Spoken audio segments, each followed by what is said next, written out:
انتہائی واجب الاحترام محترم بزرگوں، عزیز ساتھیوں،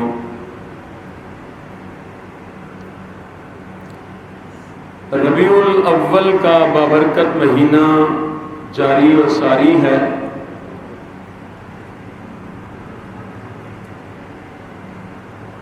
اسی ماہ مبارک میں میرے اور آپ کے نبی، زمین آسمان تمام کائنات کے نبی، بلکہ نبیوں کے نبی، امام الانبیاء، محبوب کبریا، حضرت محمد الرسول اللہ صلی اللہ علیہ وسلم کی ذات اقدس دنیا میں تشریف لائے۔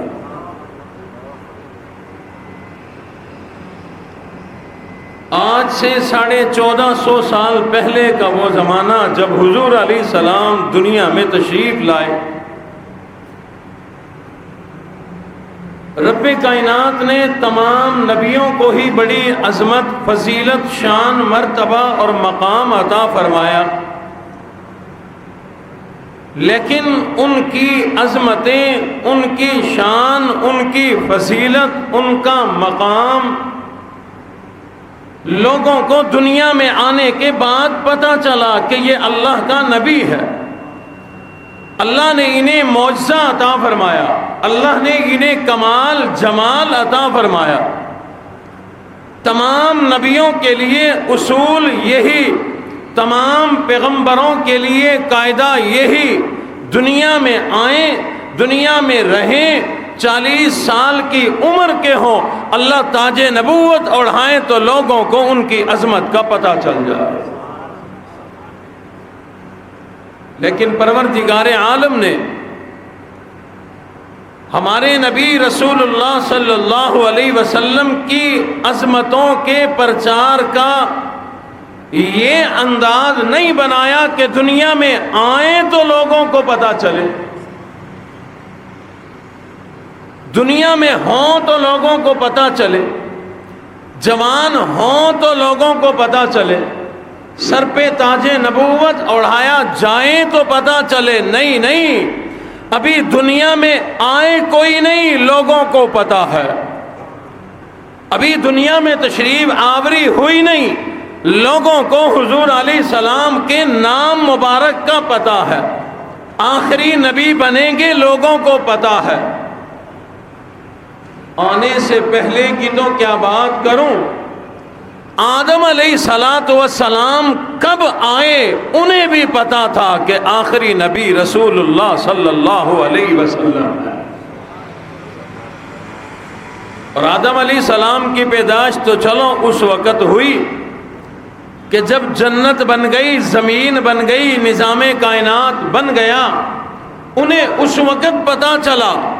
واقعات شاہد ہیں، ابھی نظام کائنات ہی کوئی نہیں، اللہ نے اپنے حبیب نبی کا تذکرہ اس وقت بھی کیا۔ وہ مشہور واقعہ آپ کو ہم بھی سنا چکے، علماء سے بھی سنتے رہے ہوں گے۔ قرآن مجید میں اللہ نے فرمایا کہ میں نے عالم ارواح میں ایک جلسہ منعقد کیا۔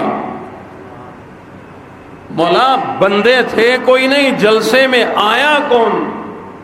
اللہ فرماتے ہیں میں نے تمام نبیوں کی روحوں کو وہاں جمع کیا، اپنی قدرت سے جمع کیا۔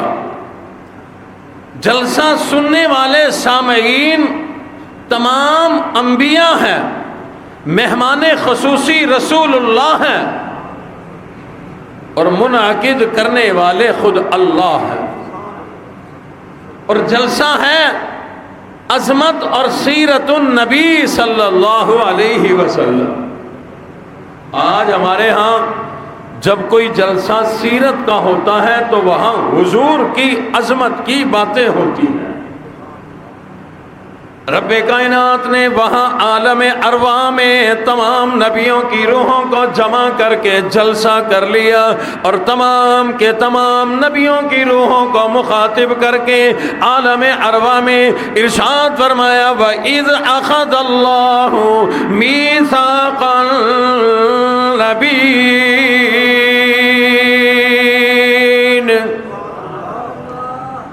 لمبی چوڑی بات میں اس پر نہیں کرنا چاہتا، اللہ رب العزت نے قرآن مجید میں وہ نقشہ، وہ ماحول، وہ تمام واقعہ ارشاد فرما دیا۔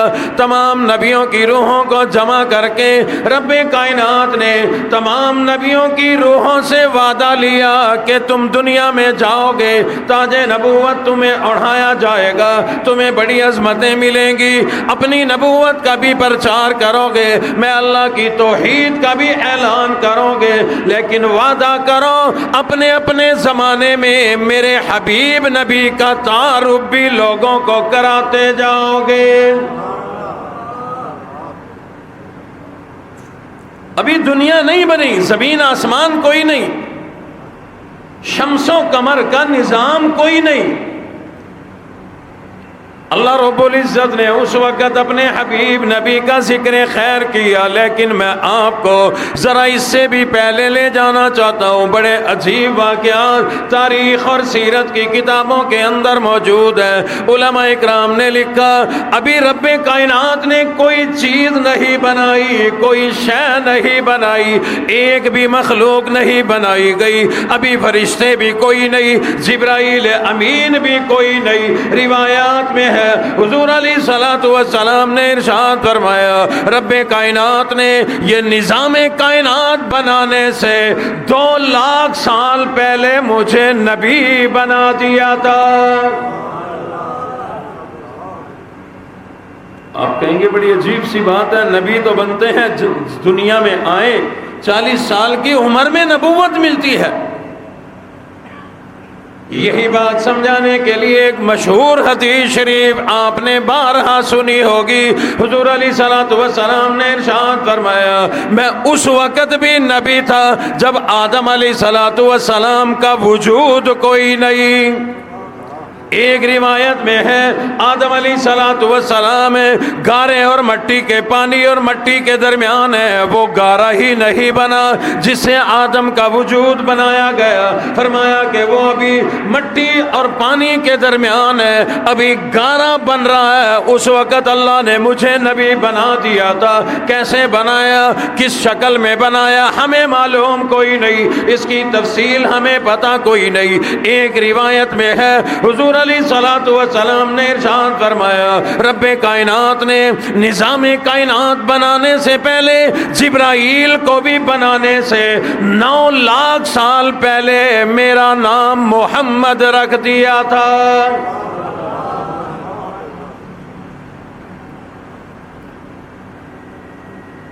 اور کتابوں میں ایک واقعہ بڑا عجیب ملتا ہے، سنایا کرتا ہوں آپ کو۔ جبرائیل علیہ السلام سامنے ہے، حضور نے فرمایا جبرائیل تیری عمر کتنی، تیری زندگی کتنی ہو گئی؟ عرض کی آقا مجھے تو پتہ نہیں، فرشتوں کی اماں کوئی نہیں، ابا کوئی نہیں، اماں ابا کو یاد ہوتا ہے، میرے ہے ہی نہیں کہ مجھے بتانے والے کہ میری زندگی کتنی۔ ہمارے وہاں نادرا کا دفتر کوئی نہیں، یونین کونسل کا دفتر کوئی نہیں، میرے پاس پرچی اور سرٹیفکیٹ بھی کوئی نہیں، مجھے نہیں پتا میری زندگی کتنی۔ حضور نے فرمایا جبرائیل کچھ تو اندازہ ہوگا، بھئی آپ میں سے جس کو کنفرم پتا نہ ہو، اماں ابا نے لکھا نہ ہو، اندازہ تو ہوتا ہے نا جی۔ ہمارے محلے میں حافظ صاحب ہیں، تو ان کے بیٹے جو ہیں وہ بتایا کرتے ہیں مجھے، سادہ زمانہ تھا تو شناختی کارڈ بنوانا تھا، شناختی کارڈ والوں نے کہا جی عمر بتاؤ، کہتے مجھے پتہ ہی نہیں تھا۔ تو میں نے اماں سے پوچھا اماں میں کب پیدا ہوا تھا؟ اماں نے کہا وہ ہمارے محلے میں ایک مسجد ہے بلال مسجد۔ اماں کہنے لگی کہ وہ چھوٹی مسجد پلستر ہو رہی تھی جب تو پیدا ہوا، وہ مسجد پلستر ہو رہی تھی۔ چلو کنفرم نہیں پتا، اندازہ تو بتا دیا نا جی، ماں باپ کو ہی پتا ہوتا ہے۔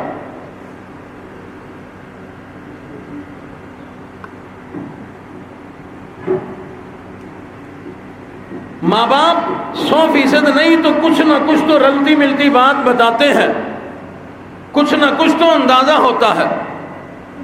حضور علیہ الصلوۃ والسلام نے ارشاد فرمایا جبرائیل کوئی تو اندازہ ہوگا، کسی بات سے تو تخمینہ لگایا جا سکتا ہے تیری عمر کتنے سال ہو گئی، کتنے 100 سال ہو گئی، کتنے 1000 سال تیری عمر ہو گئی۔ جبرائیل امین عرض کرنے لگے آقا مجھے صرف ایک بات اور ایک واقعہ معلوم ہے جس سے اندازہ لگایا جا سکتا ہے میری عمر کا۔ حضور نے فرمایا بتلاؤ وہ کیا اندازہ، کیا واقعہ؟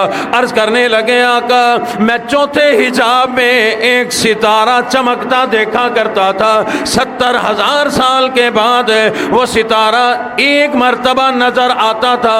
عرض کر دی آقا وہ 70,000 سال کے بعد ایک مرتبہ نظر آنے والے ستارے کو میں نے 72,000 مرتبہ دیکھا۔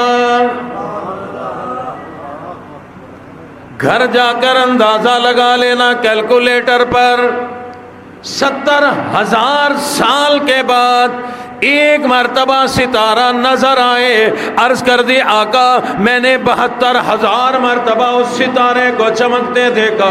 حضور علیہ الصلوۃ والسلام نے ارشاد فرمایا اور جبرائیل تیری تو بڑی عمر ہے, بڑی زندگی تجھے مل گئی, لیکن جبرائیل ذرا توجہ کر, میرے قریب آ جا.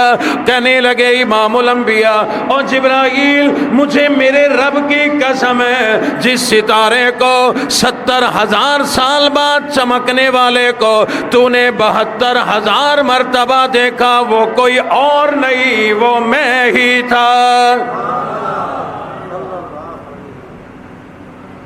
حیران کہ یہ کیسے ممکن ہے. حضور نے بھانپ لیا, سمجھ لیا کہ یقین نہیں آ رہا. حضور نے فرمایا جبرائیل گھبراتے پریشان کیوں ہوتے ہو, وہ ستارہ آج نظر آ جائے تو پہچان لو گے. دل میں ہوگی کہ یہی تو چاہتا ہوں, میں نے اس شکل میں تو نہیں دیکھا وہ ستارہ. آپ کو کوئی مثلث 3 کونے والا ستارہ کوئی دکھائے, آپ کہیں جی یہ ستارہ, آپ کہیں کہ نہیں بھاویں ڈنگا پھڈا ہوئے, انہیں چونڈا 5 ہونی چاہیے. 5 کونے ہوتے ہیں, سکولوں میں ہم نے سیکھا, کاغذوں پہ بنایا. وہ ستارے ہم نے قریب سے نہیں دیکھے, لیکن کتابوں میں, کاپیوں میں, کاغذوں میں جو بنے ہوتے ہیں 5 کونے والا ہوتا ہے. کوئی ہمیں 3 کونے والا دکھائے تو دل نہیں مانتا کہ ہم نے تو 5 کونے والا دیکھا. جبرائیل امین بڑے حیران ہیں, بڑے پریشان ہیں اس بات پر کہ آقا میرے سامنے دنیا میں تشریف لائے ہیں, ابھی کچھ ہی عرصہ گزرا دنیا میں تشریف لائے, اور آپ فرما رہی ہیں جس ستارے کو 72,000 مرتبہ آسمانوں میں دیکھا, آپ نے فرمایا وہ میں ہوں. حضور نے فرما دیا گھبرانے کی ضرورت کوئی نہیں, تجھے یقین آ جائے گا. اگر تو اس ستارے کو دیکھ لے کیا تو پہچان لے گا؟ عرض کرنے لگے آقا میں نے 1-2 مرتبہ نہیں دیکھا, 100-200 مرتبہ نہیں دیکھا, بلکہ میں نے ہزاروں مرتبہ 72,000 مرتبہ دیکھا, بالکل پہچان لوں گا. فرمایا آ جا میرے پیچھے آ جا. پیچھے آ کر جبرائیل کھڑے ہو گئے. امام الانبیاء نے اپنا کرتا مبارک اٹھا کر مہر نبوت کی طرف اشارہ کر کے فرمایا اور جبرائیل ذرا غور سے دیکھ کر بتلا, جس ستارے کو چمکتا دیکھتا تھا کہیں وہ یہ تو نہیں ہے. جبرائیل قریب آئے, غور سے دیکھا, رب کعبہ کی قسم کھا کے جبرائیل کہنے لگے واللہ یہی تھا جس کو میں دیکھا کرتا.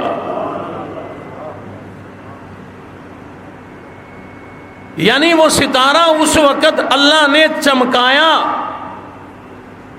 ابھی دنیا تو کیا کسی نظام کا وجود کوئی نہیں, جبرائیل ہے یا رب کی ذات ہے. اس وقت ہمارے نبی کا ذکر خیر ہو رہا. اور ایک میں آپ کو واقعہ سنایا کرتا ہوں, اس میں سے تھوڑی سی بات آپ کو سناتا ہوں. جبرائیل اللہ کے عرش کے سامنے ہے. اللہ نے جبرائیل کا کچھ امتحان لیا, آزمائش کی. کیوں؟ اللہ نے فرمایا جبرائیل بڑی اہم ڈیوٹی تیرے سپرد کی جانی ہے, نبیوں کے پاس پیغام لے کے جایا کرے گا, بڑا لمبا سفر, کہیں تو بھول نہ جائے. تجھے بڑا اعلیٰ بنایا, تیرا امتحان ہوگا, پاس ہو گیا ڈیوٹی تیری, ورنہ کسی اور کے سپرد کر دیں گے, اور مخلوق بنا لی جائے گی.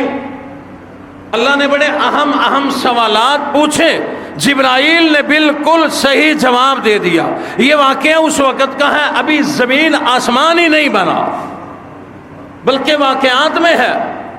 رب نے ابھی مخلوقات میں سے صرف ایک جبرائیل کو بنایا, اور فرشتے بھی کوئی نہیں.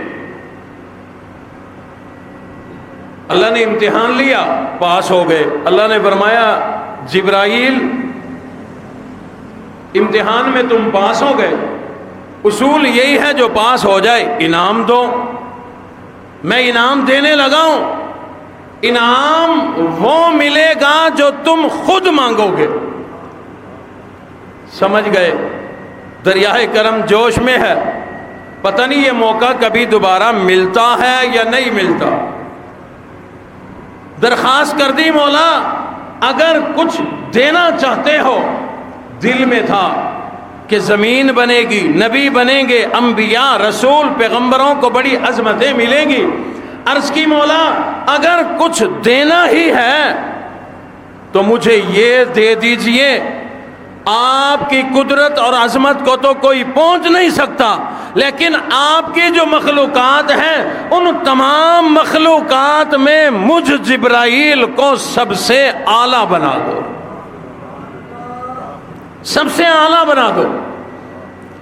اللہ رب العزت نے ارشاد فرمایا جبرائیل ایسا ممکن کوئی نہیں۔ عرض کر دی مولا ممکن کیسے کوئی نہیں، آپ بڑی قدرت والے، بڑی طاقت والے، جب چاہیں جو چاہیں کر لیا کرتے ہیں، آپ کے لیے کیا چیز ناممکن ہے؟ اللہ نے فرمایا جبرائیل بات تو تیری ٹھیک ہے، لیکن بات اس وقت یہ ہے میں اللہ نے تجھے بھی پیدا کرنے سے پہلے کوئی فیصلے لکھ کر کے رکھ دیے، تقدیر کے قلم سے میں اللہ جو فیصلہ لکھ دوں اس میں تبدیلی نہیں ہوا کرتی۔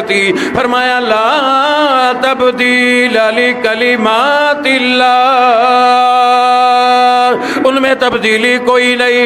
عرض کر دی مولا وہ فیصلے کیا ہے، وہ کیا آپ نے تقدیر کے قلم سے لکھ دیا؟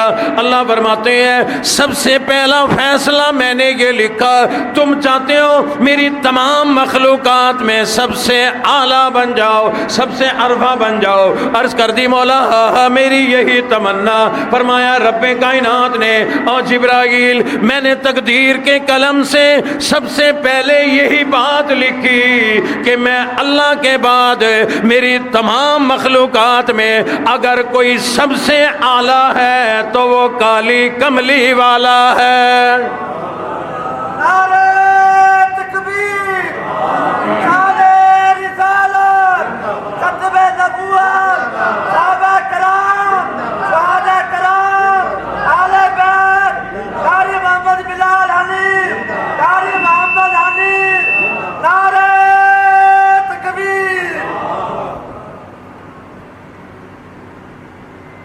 یہ اس وقت باتیں ہو رہی ہیں مخلوقات میں صرف ابھی جبرائیل بنے ہیں علیہ الصلاۃ والسلام۔ اللہ اس وقت اپنے حبیب نبی کی عظمت جبرائیل کو بتا رہے ہیں کہ وہ ہوں گے جو تمام کائنات اور تمام مخلوقات میں اعلیٰ ہوں گے۔ ہماری خوش نصیبی نہیں کہ اللہ نے وہ اعلیٰ و بالا نبی ہمیں عطا فرما دیا۔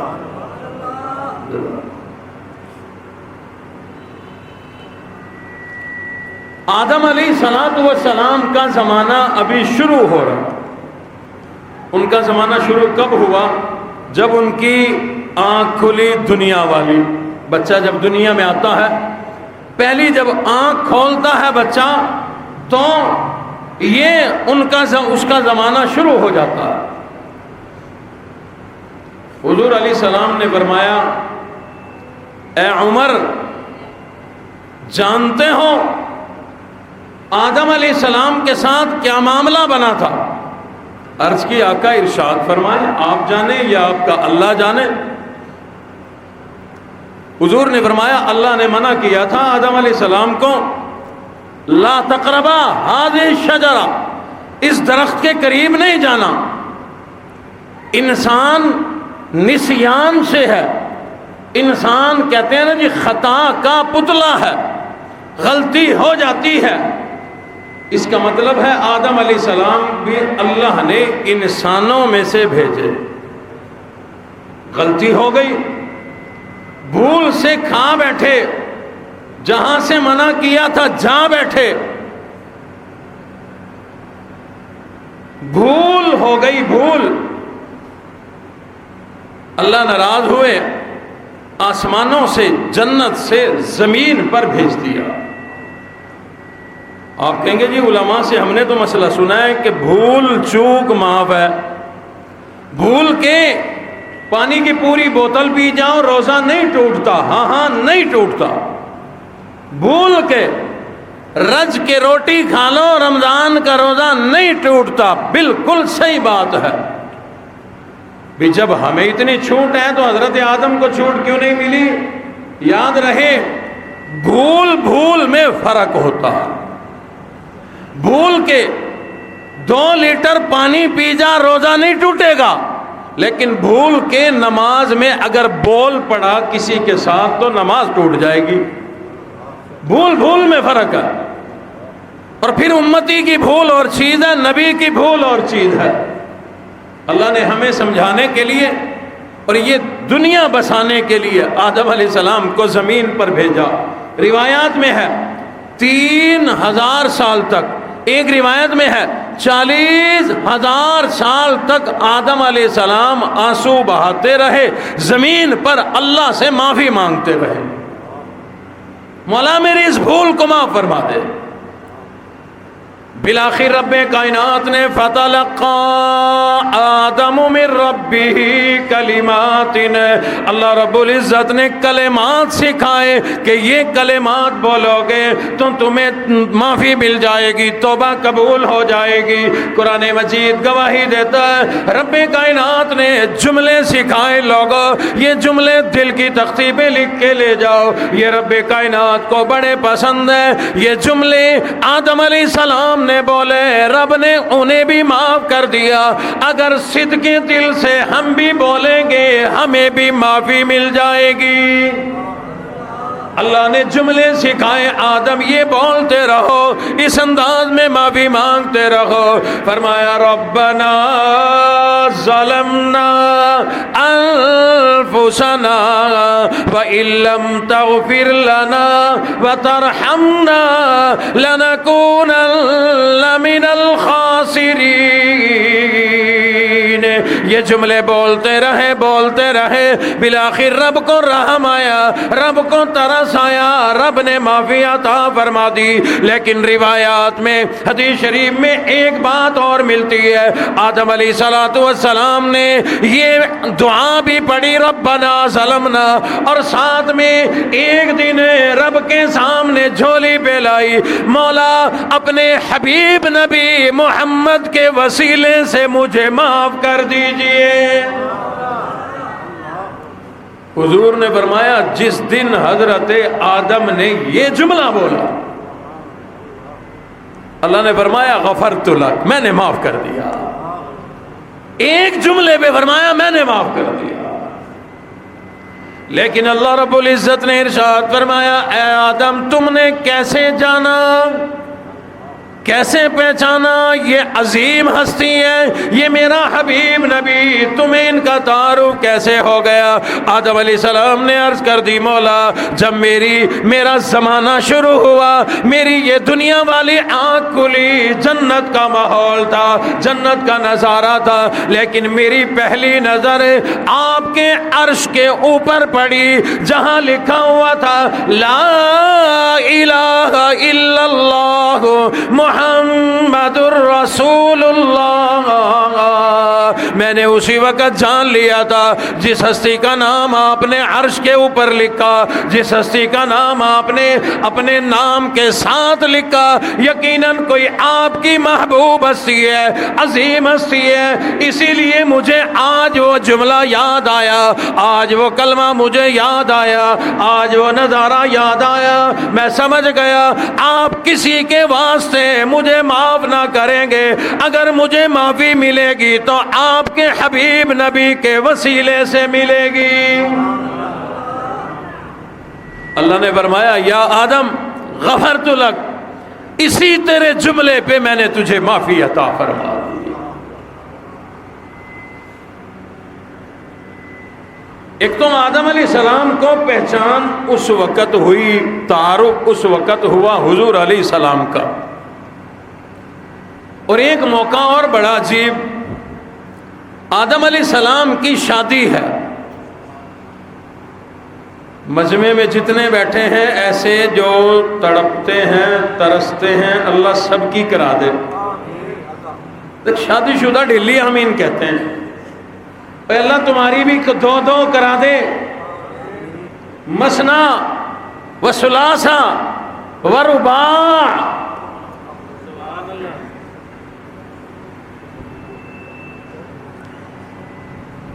اس مسئلے پہ کھڑے بھی نہ ہو جانا لٹھ لے کے.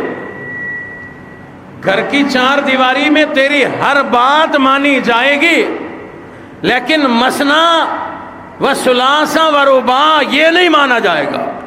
اس لیے میں وضاحت میں جاتا ہی نہیں. آدم علیہ السلام کی شادی ہے، رشتہ کرانے والے اللہ، نکاح پڑھانے والے اللہ، حق مہر مقرر کرنے والے اللہ. اس لیے کوشش کیا کرو رشتے کراؤ دینداروں سے، نکاح پڑھواؤ دینداروں سے. جب نکاح دیندار سے پڑھواؤ گے نا، وہ تجھے نکاح کے ٹائم کوئی اچھی بات بھی بتا جائے گا مسئلے کی. یہ نہ ہو تو خوش ہے تیرا نکاح ہو گیا لیکن پتہ ہی نہیں ایسے ہی کام چل رہا ہے. ہاں میں آپ ساتھیوں کو بتایا کرتا ہوں، میں خود اکثر نکاح پڑھانے نہیں جاتا. آپ کہیں گے کوئی گناہ کا کام ہے؟ نہیں، بڑے ثواب کا کام ہے. لیکن وجہ یہ ہے کہ مجھے وہاں غصہ بڑا آتا ہے نکاح کے ٹائم. اس لیے نہیں کہ میرا نکاح دوسرا کیوں نہیں ہو رہا. میں تو دعائیں کرتا ہوں اللہ سب کے رشتے کرائے، سب کو دو دو تین تین مثنا و ثلاثہ و رباع. اللہ سب کو خوشحال زندگی عطا فرمائے. اور جو ایک پہ خوش اللہ اسے ایک پہ خوش رکھے، جو دو پہ خوش اللہ دو پہ رکھے، جس کو تین کی تمنا اللہ تین عطا فرمائے. آج کے دور میں جس کو کھلے کھانے کا شوق ہے اللہ اس کو چار عطا فرمائے. لیکن یاد رہے ایک ہوتی ہے گنجائش، یہ گنجائش ہے جس کا ایک پہ گزارا نہیں. اللہ نے یہ نہیں کہا کہ دوسرا حرام کھا، بلکہ فرمایا دوسرا بھی حلال. دو پہ گزارا نہیں تو تیسری بھی حلال. ہمارے نوجوانوں کو صرف یہی ایک مسئلہ بڑا اچھا لگتا ہے اور یاد رہتا ہے، باقی سارے بھول جاتے ہیں. باقی دین، جہاد، تبلیغ، قرآن دین کے لیے پتھر کھانا، گھاس کھانا، پھوس کھانا، فاقے برداشت کرنا، یہ ہمیں پتہ کوئی نہیں. میں عرض کر رہا تھا میں اسی لیے نہیں جاتا نکاح پڑھانے کے لیے، اور میں اسی لیے نکاح رجسٹرار بھی نہیں بنا کہ پھر مجبوری ہو جاتی ہے جانا. اس کی ایک وجہ حق مہر ہے. ابھی اس وقت بھی نکاح رجسٹرار صاحب لکھ رہے ہوتے ہیں سکہ رائج الوقت 5,000 روپے. ابھی 2 ہفتے پہلے کی بات، میں نے وہیں سے بیٹھے بیٹھے مولوی کو دکھایا یوں کر کے. میں نے کہا چخ لانتیا، تھوڑا سا مسئلہ سمجھ لے، سیکھ لے. بعد میں کہتا جی آپ نے میری بےزتی کر دی. میں نے کہا نہیں جی، میں نے عزت کی ہے، میں نے عزت کی ہے. ایک آخری حد سے بھی تو نے نیچے گرا دیا. اس بچی کو، بچی کا باپ لاکھوں کا مال دے گا، یہ ناجائز ہے، حرام ہے، یہ جوا ہے. بچی کا باپ فرنیچر، برتن، لویا، سریا، پیتل، سٹیل، ڈینر، شیشہ، پتہ نہیں کیا کچھ لاکھوں کا دے رہا ہے. بچی کو کیا ملنا ہوتا ہے؟ ایک حق مہر. تو اس کو شریعت کے مطابق وہ بھی پورا نہیں دے رہا، اور لکھوا رہے ہوتے ہیں لکھو قاری صاحب حق مہر فاطمی. میں ان کو کہا کرتا ہوں پہلے پڑھ تو لے حق مہر فاطمی ہے کتنا، تیرا گھر بکے گا جب تو حق مہر ادا کرے گا. ایسے ہی شوق ہے جی، ہم بڑے اہل بیت کے بڑے دیوانے ہیں، زبان چلتی ہے بس. حق مہر کی آخری حد کم سے کم لو درجہ ہے 3 تولے چاندی. کتنا جی؟ یہ مسئلے کی بات آ گئی، پہلے یہی سمجھو. کتنا جی؟ 3 تولے چاندی. حاجی صاحب کیا ریٹ ہے؟ 2700 کا 1 تولا، 2700 روپے تولا. تو 3 تولے کی قیمت کتنی ہوئی؟ 8,500. مولوی لکھ رہا ہے 5,000. آخری حد سے بھی نیچے. میں مثال دے رہا ہوں. اب کپڑا لینے جاؤ جی، کوئی اچھا سا کپڑا دکھاؤ. پہلا جملہ یہی ہوتا ہے، میرا بھی آپ کا بھی. دکان والا سمجھتا ہے کہ چودھری آ گیا، نکالتا ہے 10,000 والی ویرائٹی. یہ جی بڑی اعلیٰ، بڑی بہترین، گرمی نہیں لگے گی اس میں. اچھا اندر اے سی ہے، یہ چیلر لگا ہوا. کہتے جی بڑا بہترین. کتنے کا جی؟ یہ 10,000 کا سوٹ. مولوی کہتا ہے بھی ذرا تھلے، اس تو تھلے بخا. وہ سمجھ جاتا ہے بھی یہ سیٹھ نہیں ہے. وہ دکھاتا ہے 5,000 والی ویرائٹی. بندہ کہتا ہے جی اس سے کم دکھا. وہ دکھاتا ہے 3,000 والی. وہ کہتا ہے اس سے کم. وہ دکھاتا ہے 1,000 والی. کہتا ہے اس سے کم دکھا. وہ دکھاتا ہے 700 والی ویرائٹی. کہتا ہے اس سے کم دکھا. دکان والا سیکورٹی گارڈ کو بلا کے کہتا ہے اس کو باہر کا راستہ دکھا. 700 سے نیچے کپڑا ملتا ہے ہی نہیں. او بھائی 10,000 سے نیچے حق مہر ہے ہی نہیں، اور ہم لکھوا رہے ہوتے ہیں 5,000 روپے. شرم آنی چاہیے. آخری درجے سے بھی نیچے. یہ وجہ ہے کہ میں نکاح پڑھانے نہیں جاتا. پھر لڑائیاں ہو رہی ہوتی ہیں. دولہے والے سوچ رہے ہوتے ہیں کہ 2,000 لکھ دے، دلہن والے چاہ رہے ہوتے ہیں کہ 1,00,000 لکھوا دے. مفاہمت نہیں ہوتی، لڑائیاں ہوتی ہیں اور براتیں واپس چلی جاتی ہیں اسی بات پہ. بہرحال بات بڑی دور چلی گئی. آدم علیہ السلام کی شادی ہو رہی ہے، نکاح ہو رہا ہے. رب کائنات نے رشتہ کرایا، رب کائنات نے نکاح پڑھایا. ایجاب و قبول ہوا کرتا ہے. دولہے سے اس کی مرضی پوچھی جاتی ہے، فلاں کی بیٹی سے تیرا نکاح ہو رہا ہے، تیرے نکاح میں دے رہے ہیں، کیا تو اس بات پہ راضی؟ کیا تو قبول کرتا ہے؟ وہ کہتا ہے ہاں جی میں نے اپنے لیے قبول کیا. لڑکی کو بتایا جاتا ہے فلاں کا بیٹا ہے، اس سے تیرا نکاح اتنے حق مہر کے عوض کیا جا رہا ہے، کیا تو قبول کرتی ہے؟ وہ کہتی ہے جی میں نے قبول کیا. لڑکے نے ہاں کر دی، لڑکی نے ہاں کر دی، نکاح ہو گیا. اللہ نے یوں ہی آدم علیہ السلام سے فرمایا ہوگا میرے پہلے کائنات کے دولے، اے آدم یہ حوا بیٹھی ہے، کیا تمہیں یہ اپنے لیے قبول ہے؟ انہوں نے کہا بالکل، میں تمام کائنات کا ابا بننے کے لیے تیار. حضرت حوا کو اللہ نے فرمایا ہوگا یہ دولہا نہیں ہے، صرف دنیا کا دولہا ہی کوئی نہیں، یہ ابراہیم کا بھی ابا بنے گا، اسماعیل کا بھی ابا بنے گا، یعقوب کا بھی ابا بنے گا، یوسف کا بھی ابا بنے گا، موسیٰ کلیم اللہ کا ابا، عیسیٰ روح اللہ کا ابا بنے گا، بالآخر میرے حبیب نبی امام الانبیاء کا بھی ابا بنے گا. کیا تو ان سب کی اماں بننے کو تیار ہے؟ اماں حوا نے عرض کر دی مولا میں بالکل تیار ہوں. یہ ایجاب ہو گیا، قبول ہو گیا. آدم علیہ السلام اب چاہ رہے ہیں میری تنہائی دور ہو جائے، میں اپنی بیوی کے قریب چلا جاؤں. جانے لگے، چھونے لگے. اللہ نے فرمایا اے آدم ٹھہر جا، ہاتھ لگانے کی اجازت کوئی نہیں. مولا کیا میرے لیے نہیں بنائی؟ ہاں بنائی تمہارے لیے. کیا میری بیوی کوئی نہیں؟ کہا بالکل تمہاری. کیا میری منکوہا کوئی نہیں؟ فرمایا بالکل تمہاری منکوہا. مولا پھر ہاتھ لگانے کی اجازت کیوں نہیں؟ اللہ نے فرمایا تم آنے والی تمام انسانیت کے ابا بنو گے، تمام انسانیت نے تم سے سبق بھی سیکھنا ہے اور میرے حبیب نبی کی عظمت بھی سیکھنی ہے. مولا وہ کس طرح سے؟ اللہ نے فرمایا سب سے پہلے اس اماں حوا کا حق مہر ادا کرو. حق مہر واجب ہے، ضروری ہے.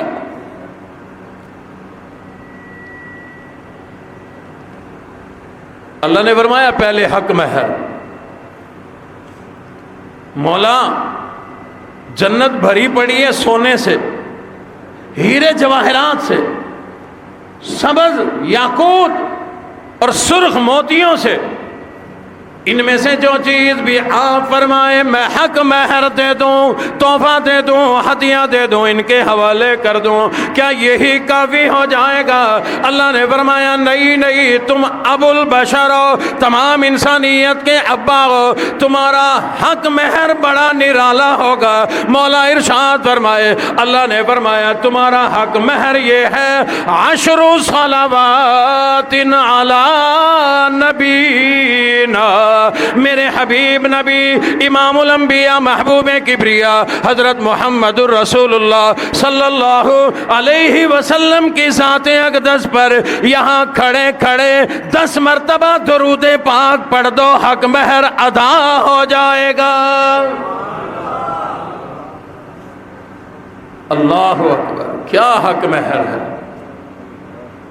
اچھا نوجوانوں کے دل میں تو آ گئی ہوگی 10,000 بھی بچاؤ، 10 مرتبہ درود پاک پڑھ دو، حق مہر ادا ہو جائے گا. ٹھیک نہیں؟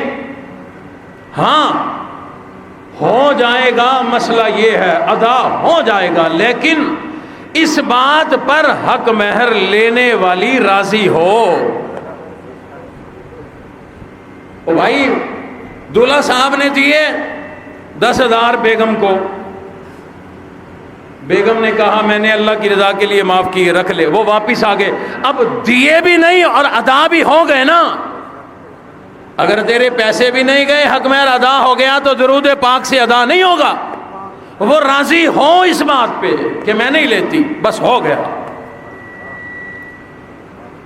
ہماری بیٹیوں کو اس بات کی نہ تعلیم دی گئی، ہماری مائیں سمجھا کے بھیجتی ہیں نیچے نہیں لگنا، ڈرنا نہیں، کم از کم 5 تولے کا ہار مانگنا ہے حق مہر میں. ایسا پھسانا مر ونجے تیرے جال چو نکل نہ پاوے. یہ ماؤں کی تعلیم. ایک خاتون ہے، اس کی بھی تو کوئی ماں ہوگی، اس نے بھی تو اپنی بچی کو کوئی تعلیم دی ہوگی. اس بچی کا جب نکاح ہونے لگا، نکاح کے دن قریب آ گئے تو لوگوں نے، برادری کے لوگ اکٹھے ہوئے، حق مہر کیا رکھا جائے. لوگوں نے کہا، بڑوں نے کہا ہم بچی سے پوچھتے ہیں اس کی کیا خواہش ہے. بچی کے جب پاس آئے اس سے پوچھا بتلا بیٹی تیرا حق مہر کتنا ہونا چاہیے. وہ کہنے لگی اگر میری مرضی کے مطابق رکھتے ہو میرے دولہے سے بات کرا دو، میں کوئی غلط بات نہیں کروں گی، دنیا کی لالچ کوئی نہیں. میری ایک فرمائش ہے، اگر وہ پوری کر دیں سمجھو میرا حق مہر ادا ہو گیا. فون پر بات کرائی، دولہا ڈرتا ہے پتہ نہیں مجھ سے کتنے لاکھ مانگ لیے جائیں گے. جب دلہن سے بات ہوئی اس نے کہا گھبرانا نہیں، سونا نہیں مانگوں گی، زیورات نہیں مانگوں گی، بس میری تمنا یہ ہے قرآن مجید کی سورت نور یاد کر کے مجھے سنا دے، میرا حق مہر ادا ہو گیا. کبھی ہم نے بھی سمجھایا اپنی بچیوں کو کہ حق مہر میں قرآن ہو، اس کے لیے بھی آسانی، اس کے لیے بھی آسانی. بچی سے پوچھا گیا سارے قرآن میں سے سورت نور ہی کیوں، سورت نور ہی کیوں؟ بچی کہنے لگی کہ جس کو سورت نور سمجھ میں آ گئی اس کو سارا دین اور معاشرت سمجھ میں آ گئی. اپنی بچیوں کو بھی اور بچوں کو بھی سورت نور کا ترجمہ تفسیر کہیں سے پڑھواؤ، سکھاؤ. آج کل نیٹ کا دور ہے، وہاں سے سن لو، بے شک کسی مستند عالم کے بیانات میں سے زندگی نسل کی سنور جائے گی. بہرحال اللہ نے کب ہمارے نبی کا ذکر خیر کیا؟ آدم علیہ السلام کی شادی ہو رہی ہے، نکاح ہوا، قریب جانا چاہتے ہیں، اللہ نے فرمایا حق مہر ادا کرو. مولا جنت کی کوئی نعمت دے دوں؟ فرمایا نہیں، میرے حبیب نبی جن کے آنے میں ابھی زمانہ باقی ہے، بڑا عرصہ باقی ہے، ابھی دنیا بسے گی، تم دنیا میں جاؤ گے، بڑے معاملات ہوں گے، 1.25 لاکھ نبی پہلے آئیں گے، بعد میں وہ آئیں گے، لیکن آج ہی ان کی عظمت کا تذکرہ کر دیں، میرے حبیب نبی کی ذات پر 10 مرتبہ درود پاک پڑھ دے، تیرا حق مہر ادا ہو جائے گا۔ دلائل الخیرات ایک کتاب ہے درود پاک کی عظمت پر۔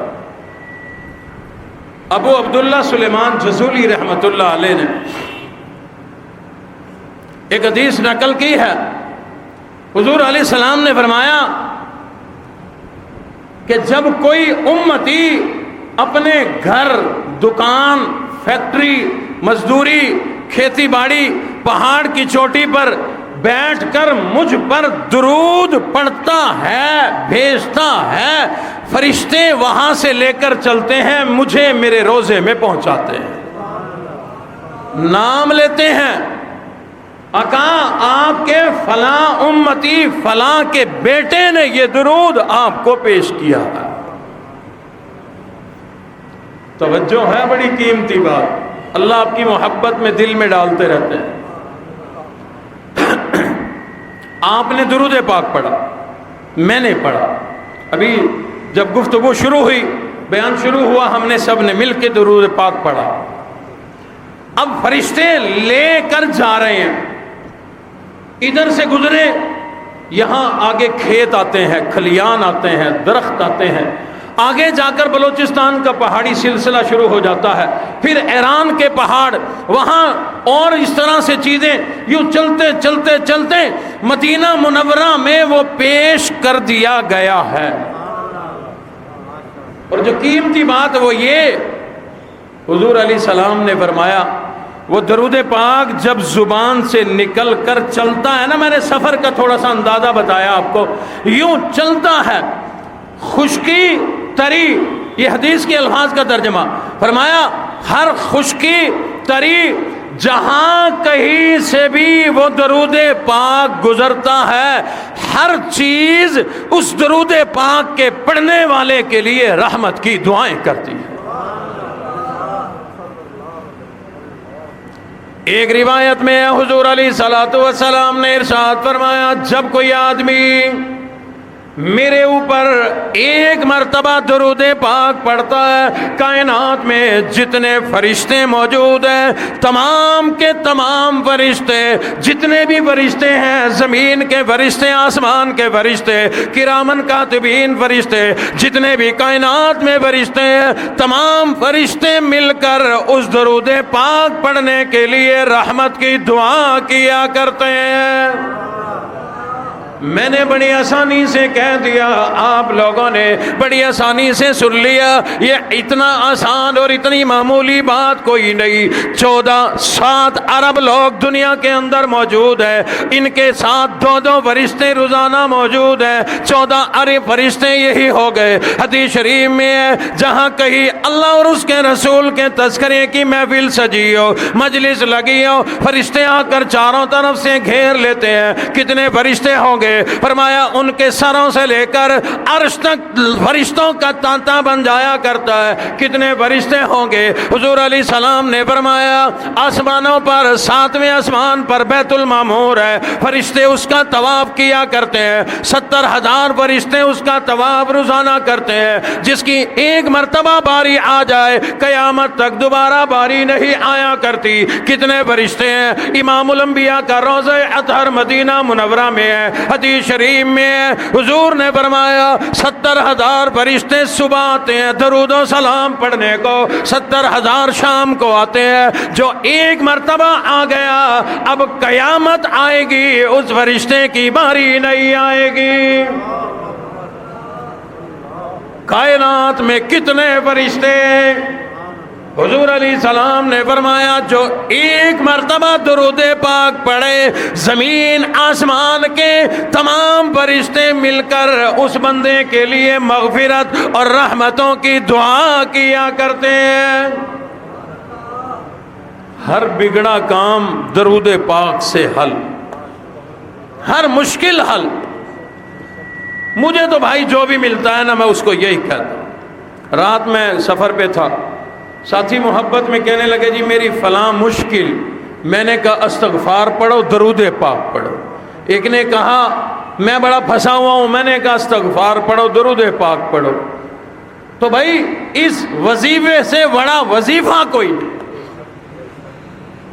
بہرحال عرض میں یہ کر رہا تھا، رب کائنات نے میرے اور آپ کے نبی کا ذکر خیر دنیا میں آنے کے بعد نہیں کیا، جوان کرنے کے بعد نہیں کیا، تاج نبوت اڑانے کے بعد نہیں کیا، بلکہ اس وقت کیا جب ابھی دنیا میں امام الانبیاء آئے کوئی نہیں. ابھی لوگوں کو پتہ ہی کوئی نہیں کہ اسلام سے بھی کوئی نبی آئے گا، لیکن اس وقت بھی اللہ نے اپنے حبیب نبی کا ذکر خیر کر دیا. حضرت آدم کے زمانے میں ذکر خیر کر دیا. اور لوگوں بڑی عجیب بات یاد آ گئی، قرآن مجید میں سورۃ البقرہ کے اندر بڑا ایک عجیب واقعہ لیکن چھوٹا سا. اللہ فرماتے ہیں وَكَانُوا مِن قَبْلُ يَسْتَفْتِحُونَ. موسیٰ علیہ السلام کی قوم ہے، جب کبھی جنگ کرنے کے لیے جاتے، جہاد کرنے کے لیے جاتے، اللہ کے سامنے جھولی پھیلایا کرتے تھے. یستفتحون، مولا ہمیں فتح عطا فرما، کامیابی عطا فرما. ہر آدمی دعا کرتا ہے نا جی مشکل میں کہ اللہ مجھے اس مصیبت سے نکال، مجھے پریشانی سے نکال، یہ جنگ ہے مجھے کامیابی دے، مجھے فتح عطا فرما. اللہ فرماتے ہیں وہ موسیٰ علیہ السلام کی قوم کے لوگ وَكَانُوا مِن قَبْلُ يَسْتَفْتِحُونَ. جب وہ جنگ اور جہاد کے لیے جانا چاہتے، جھولی پھیلاتے، ہاتھ اٹھاتے، رب سے دعا کرتے مولا ہمیں کامیابی عطا فرما. صرف اتنی بات نہیں، تفسیر کبیر ابن اسیر وغیرہ یہ کھول کے دیکھو، ان میں یہ واقعہ تفصیل سے موجود ہے. موسیٰ علیہ السلام کا زمانہ تقریباً 3000 سے زیادہ پہلے کا زمانہ امام الانبیاء سے، لیکن ان لوگوں کو بھی اتنا تعارف تھا، اتنا پتا تھا کہ محمد صلی اللہ علیہ وسلم یہ اللہ کے حبیب نبی ہیں، بڑی عظیم ہستی ہیں. جب وہ جھولی پھیلاتے اللہ سے کامیابی مانگتے تو یوں کہا کرتے تھے مولا اپنے حبیب نبی کے صدقے سے ہمیں جنگ میں کامیابی عطا فرما. زمانہ کن کا؟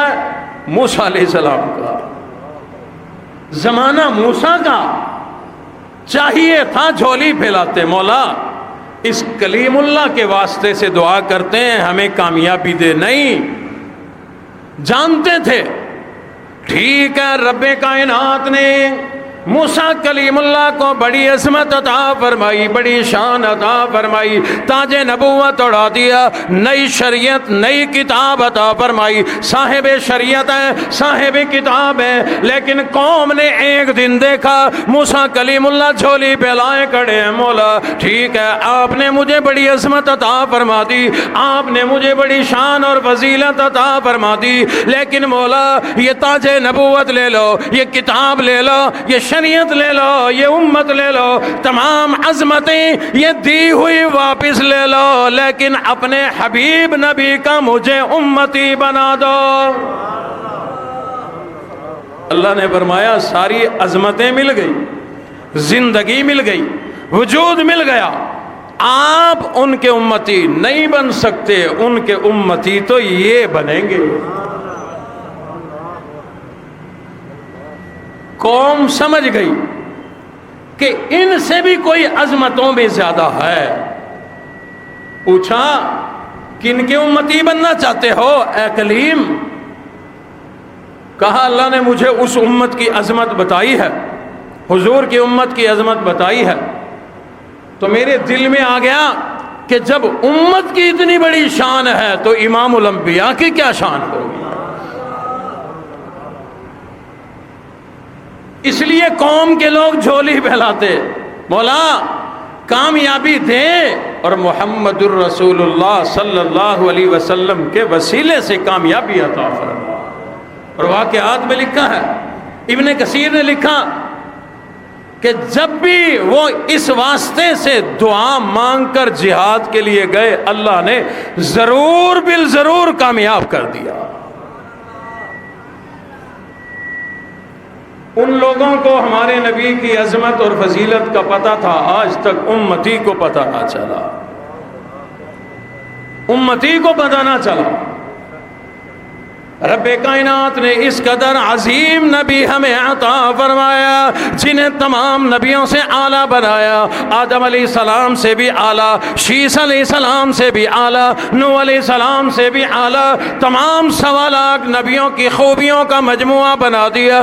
رب کائنات نے بڑی عظمتیں، بڑی فضیلتیں، بڑی شان مرتبہ اور مقام عطا فرمایا۔ تبھی تو حضرت آمنہ کہا کرتی تھی میرے محمد تو ود کے سوہنا کسے دا حسن و جمال کوئی نہیں۔ رب کائنات نے حسن بھی بڑا اعلیٰ عطا فرمایا، جمال بھی بڑا اعلیٰ عطا فرمایا، کمال بھی بڑا اعلیٰ عطا فرمایا، عظمتیں بھی بڑی اعلیٰ عطا فرمائی۔ پروردگار عالم نے ایسا حسن دیا اس زمانے کے، جس سے بھی پوچھو کہ آپ سے زیادہ حسین دیکھا، جواب یہی آیا سب کچھ دیکھا مگر ایسا حسین نہیں دیکھا۔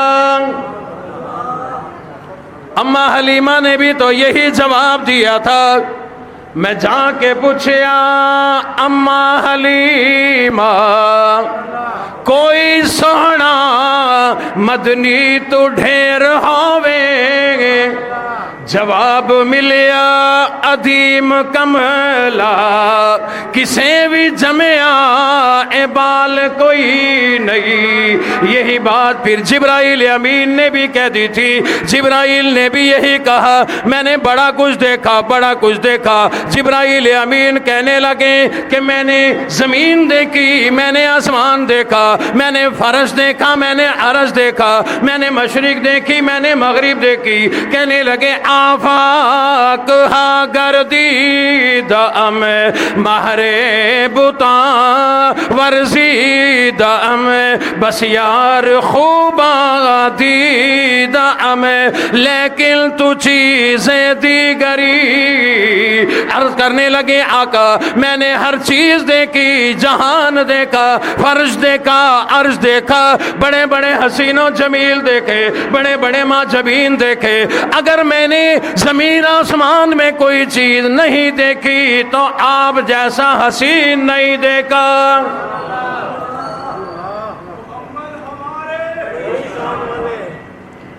اسی لیے جبرائیل کی ہی ترجمانی شاعر نے کہہ دی عجیب انداز کے اندر کہ میں نے سب کچھ دیکھا، میں نے سب کچھ دیکھا لیکن آپ جیسا کمال والا نہیں دیکھا، آپ جیسا جمال والا نہیں دیکھا۔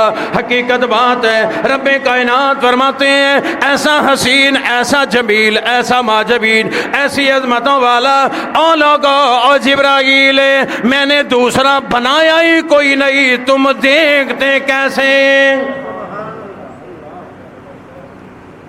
ہماری خوش نصیبی اللہ نے وہ نبی ہمیں عطا فرمایا، اور ہماری بد نصیبی ہم نے یاد کرنا ہے اس نبی کو صرف 12 دن، 12 کی رات ختم ہماری محبتیں بھی سو جائیں گی۔ ابھی بڑا ولولہ ہوگا، بڑا جوش ہوگا، میں سفر کر رہا ہوں روزانہ، بڑا جوش، بڑا ولولہ، سب کچھ نظر آتا ہے، الحمدللہ خوشی ہوتی ہے۔ کئی جگہ میں نے دیکھا مسجدوں میں نمازی بھی بڑھ گئے حضور کی محبت میں، لیکن یہ جو محبت کا تڑکا یکم ربیع الاول کے تڑکے کو لگتا ہے، 12 کے تڑکے کو پھر یہ محبت ختم ہو جایا کرتی ہے، پھر ہم ایسا سوتے ہیں، ایسا سوتے ہیں، 11 مہینے 20 دن پھر ہمیں ہمارا نبی یاد ہی نہیں آیا کرتا۔ ظلم نہیں ہے، آپ کے نبی نے آپ کو، مجھے، ہم سب کو، اپنی امت کو مکہ میں بھی نہیں بھلایا، مدینہ میں بھی نہیں بھلایا، غار میں بھی نہیں بھلایا اور مزار میں بھی نہیں بھلایا، فرش پر بھی نہیں بھلایا، عرش پر بھی نہیں بھلایا، ہر جگہ یاد رکھا، ہر مقام پر یاد رکھا۔ جبرائیل گواہی دیتے ہیں رب کے سامنے، مولا آج معراج کی رات ہی میں نے آپ کے نبی کو سوئے ہوئے پایا، ورنہ رات کو جب بھی گیا اپنی امت کے لیے تڑپتے اور روتے پایا۔ اور امتی کا یہ حال ہے کہ امتی کی محبت صرف 10 دن 12 دن سے آگے نہیں جاتی، اور وہ 12 دن بھی رسومات اور بدعات کی نظر کر دیا کرتے ہیں۔ بچو ان چیزوں سے، فضول خرچی سے بچو۔ چلو اپنا ہی پیسہ ضائع کرنا ہے تو کسی غریب پہ تو ظلم نہ کرو۔ پہنچے ہیں کہ نہیں پہنچے؟ جب گلی کی لائٹنگ کرتے ہیں نا حضور کی محبت میں، پتہ نہیں چلتا کسی غریب کے میٹر میں اس کی تار گھسیڑ دیتے ہیں، اور اگلا جو بل آتا ہے غریب سر پیٹ رہا ہوتا ہے، یہ کیا بنی، اور میرا اے سی تو کیا کولر کوئی نہیں، اتنا بل۔ وہ تو پھر پتہ چلتا ہے نا جی یہ تو عشق نبی کا بھار پڑا تیرے اوپر، یہ تو محبت رسول لوگوں کی تجھے کھا گئی۔ خوف خدا کا، اگر یہ سب شوق پورے کرنے ہیں اپنی جیب سے کر۔ عاشق تو ہے، بیڑا غرق کسی اور کا کر رہا، ناراض نہ ہونا میری ان باتوں پہ۔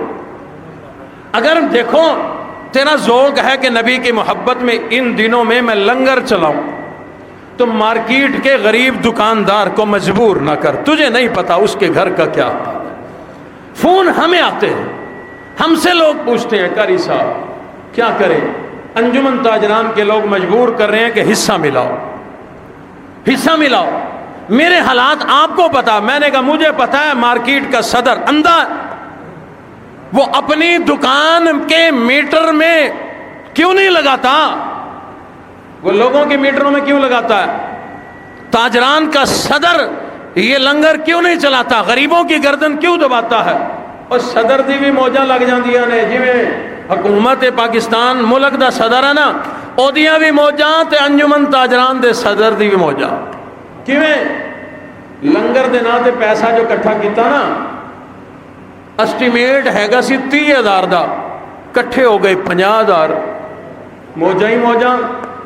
اسے کر کے لڑائیاں ہوندیاں نے۔ اگلے سال میرے دل سے بھی آندا ہے کہ یار صدر میں بننا ہوں، کیوں؟